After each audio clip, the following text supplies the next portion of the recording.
Pemirsa, dalam beberapa hari kita akan meninggalkan tahun 2022. Berbagai peristiwa telah terjadi, tidak hanya tragedi atau bencana yang terjadi terhadap bangsa ini. Namun Indonesia berhasil menorehkan sejumlah pencapaian yang membanggakan dan mendapatkan apresiasi masyarakat internasional. Selamat Pagi Indonesia merekamnya dalam segmen Indonesia Bangkit.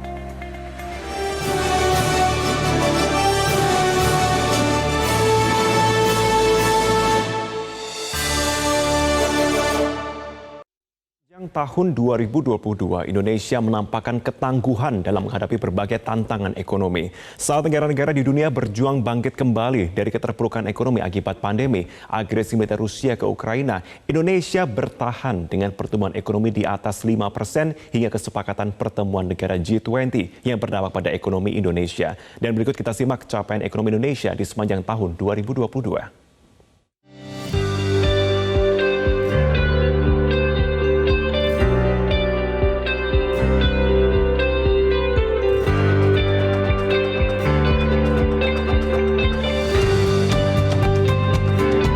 Ekonomi Indonesia tercatat mengalami kinerja positif di sepanjang tahun 2022 di tengah pemulihan ekonomi pasca pandemi COVID-19 dengan meningkatnya daya beli masyarakat.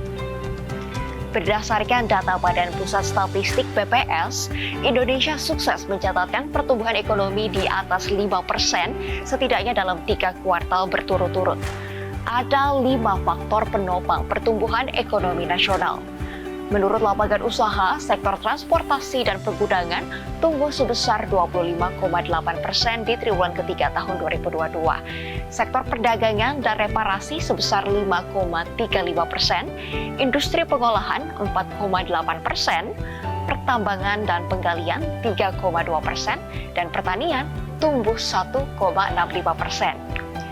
Berdasarkan pengeluaran, kinerja ekspor tumbuh 21%, impor 22%, pembentukan modal tetap bruto yang menjadi indikator investasi tumbuh 4,9%, belanja pemerintah tumbuh 3%, konsumsi lembaga non-profit yang melayani rumah tangga tumbuh 6%, dan konsumsi rumah tangga 5,39%.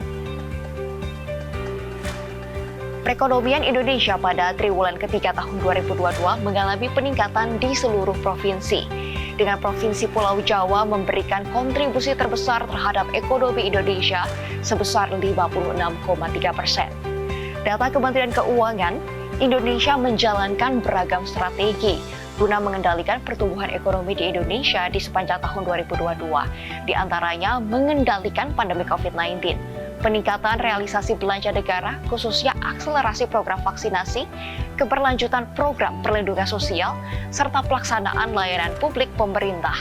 Dengan munculnya berbagai permasalahan ketidakpastian global, di antaranya imbas konflik geopolitik antara Rusia dan Ukraina, konflik yang hingga kini belum usai, turut berdampak bagi ekonomi Indonesia. Meski kinerja ekonomi nyatanya tidak berdampak signifikan dari konflik tersebut. Presiden Joko Widodo mengatakan banyak negara mengalami kesulitan, namun Indonesia berhasil mengendalikan keadaan ekonomi. Presiden mengatakan semua pihak harus tetap waspada karena resesi global sulit diprediksi. Dalam rangka investasi ini, karena ini menjadi salah satu kunci pertumbuhan ekonomi kita.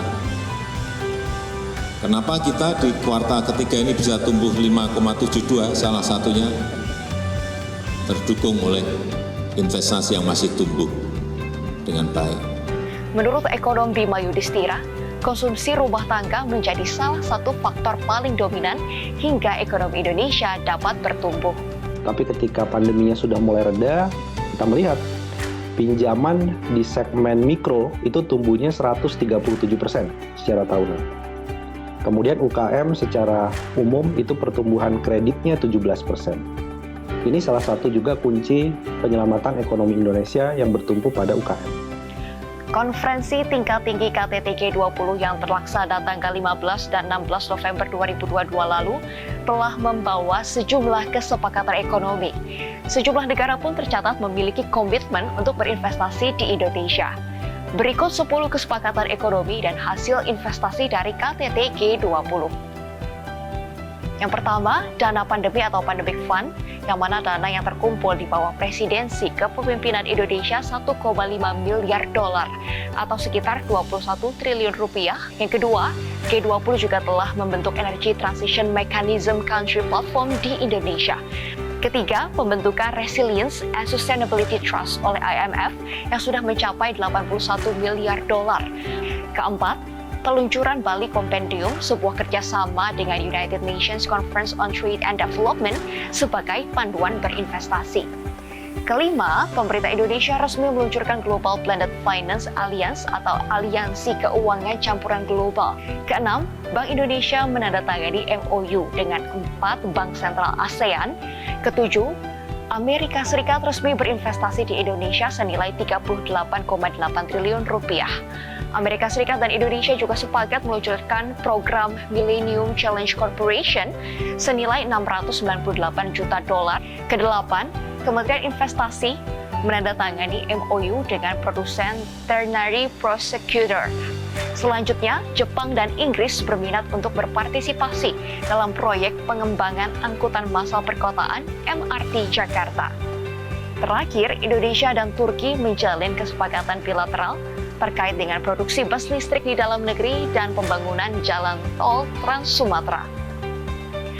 Banyak negara di dunia diprediksi akan mengalami resesi ekonomi pada tahun 2023. Namun ekonomi Indonesia diyakini masih tumbuh positif 4-5%. Maka kewaspadaan patut dilakukan Indonesia agar tidak turut masuk ke dalam jurang resesi.